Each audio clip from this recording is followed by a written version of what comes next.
গাজীপুরের সাংবাদিক আসাদুজ্জামান তুহিন হত্যায় 5 জনের নাম উল্লেখ করে মামলা করেছে নিহতের ভাই মোহাম্মদ সেলিম মিয়া। গেল রাতে বাসন থানায় মামলাটি করা হয়।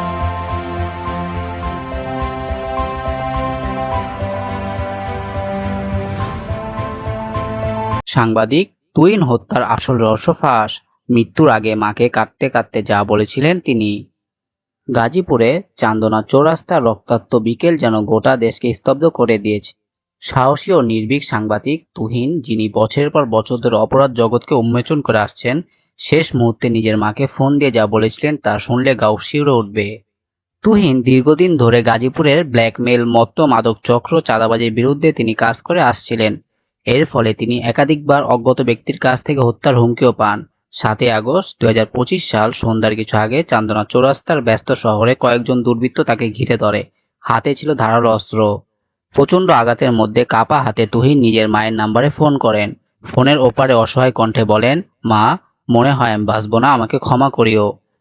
এরপর কান্না ভরা সেই কণ্ঠ থেমে যায়, ফোন লাইন কেটে যায়। কয়েক মিনিটের মধ্যেই পথচারীরা তাকে গুরুতর অবস্থায় হাসপাতালে নিয়ে যান এবং চিকিৎসক তাকে মৃত ঘোষণা করেন।